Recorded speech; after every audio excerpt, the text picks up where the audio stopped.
സാറേ, American president Donald Trump ഒന്ന് ഇരുട്ടി വെളുത്തപ്പോഴത്തേക്കും ഓന്തിനേക്കാൾ വേഗത്തിൽ നിറം മാറി എന്നാണ് തോന്നുന്നത്. അദ്ദേഹം ഇപ്പോഴിതാ നരേന്ദ്രമോദിയെ പുകഴ്ത്തിക്കൊണ്ട് രംഗത്ത് വന്നിരിക്കുകയാണ്.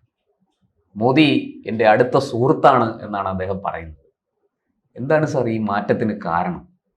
അല്ല, ഓന്തിനെ പോലെ നിറം മാറിയെന്നല്ലേ പറഞ്ഞേ?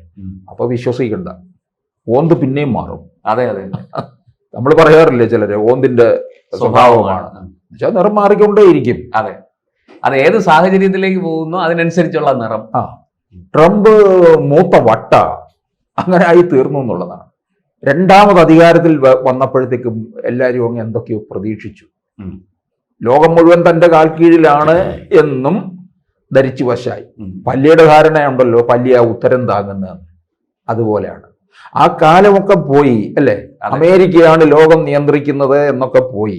ചെറു ചെറു രാജ്യങ്ങൾ പോലും ഇപ്പോൾ വലിയ നിർണായക ശക്തികളായി മാറിക്കൊണ്ടിരിക്കുക. ഇന്ത്യയുടെ പിന്നിൽ നിരവധി രാജ്യങ്ങൾ നിൽക്കുന്നുണ്ട്. വളരെ യാചിച്ചു നിൽക്കുകയല്ല, ഇന്ത്യയെ ഉറച്ചു നിൽക്കുകയാണ്. ഇന്ത്യയുമായിട്ടുള്ള ഒരു സൗഹൃദത്വത്തിൽ അത് മനസ്സിലായി ഇപ്പൊ ട്രംപിന്.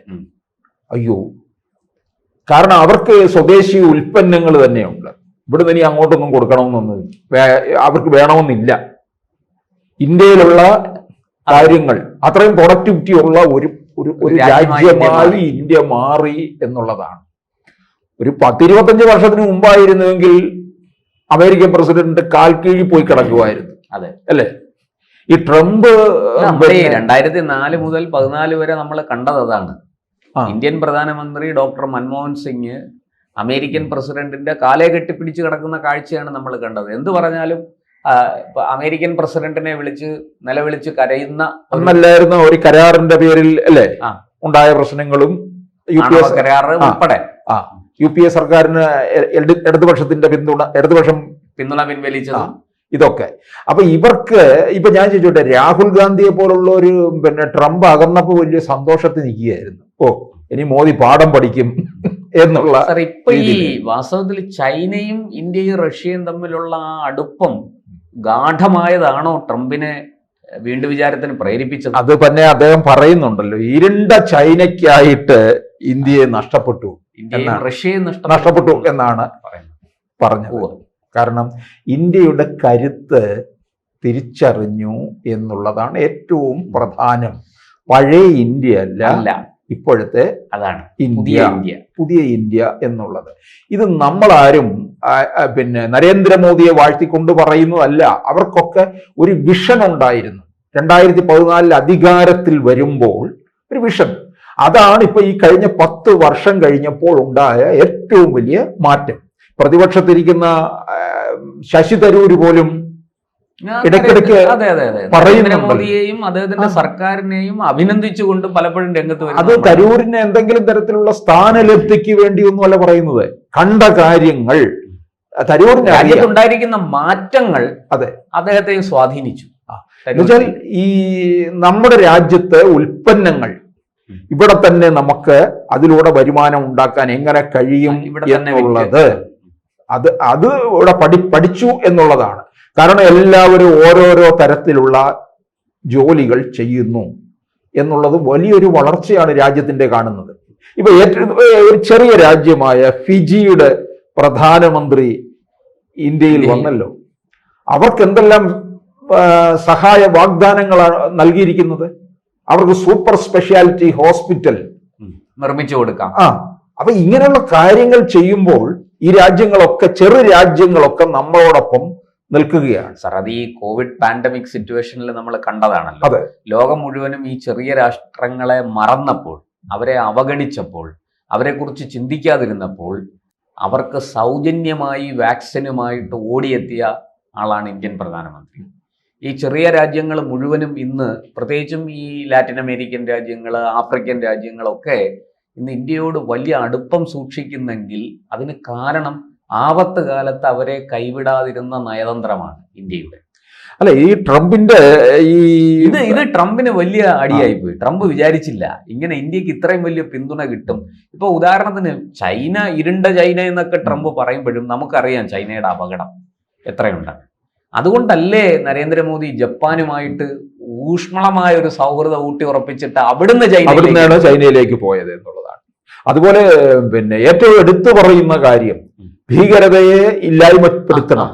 എല്ലാവരുമായിട്ടുള്ള ചർച്ചയിൽ അദ്ദേഹം പറയുന്നു ഭീകരത ലോകത്തിന് ആപത്താണ്, ഈ ഇസ്ലാമിക ഭീകരതയെ നമ്മൾ ഒറ്റപ്പെടുത്തണം, അതിനെ ഇല്ലാതാക്കണം, ആ ഭീകരതയെ ഇല്ലാതാക്കണം എന്ന് അദ്ദേഹം പറയുന്നു. ആ ഭീകരതയെ ഇല്ലാതാക്കണമെന്ന് പാകിസ്ഥാനെ കൃത്യമായി ടാർഗറ്റ് ചെയ്തുകൊണ്ടാണ് ആ പറയുന്നത്. ചെറു രാജ്യങ്ങളോടെല്ലാം പറയുന്നുണ്ട്, അവരതിന്റെ പിന്തുണയും തരുന്നുണ്ട്. ആ അവസരത്തിലാണ് ട്രംപ് അസീം മുനീറുമായിട്ട് വലിയ കൈകോർത്ത് നിൽക്കുന്നത്. അതും ട്രംപിന് തിരിച്ചടി ഉണ്ടാക്കി. കാരണം ലോകം മുഴുവൻ ഭീകരതയ്ക്കെതിരെ നിൽക്കുകയാണ്. പാകിസ്ഥാനാണ് ഭീകരതയുടെ ഉറവിടമെന്ന് ഇന്ത്യ ലോകം മുഴുവൻ പ്രചരിപ്പിച്ചു. ഈ പഹൽഗാം ഭീകരാക്രമണത്തിന് ശേഷം നടന്ന ഓപ്പറേഷൻ സിന്ദൂറിൽ ലോകം മുഴുവൻ വിശദീകരിച്ചില്ലേ?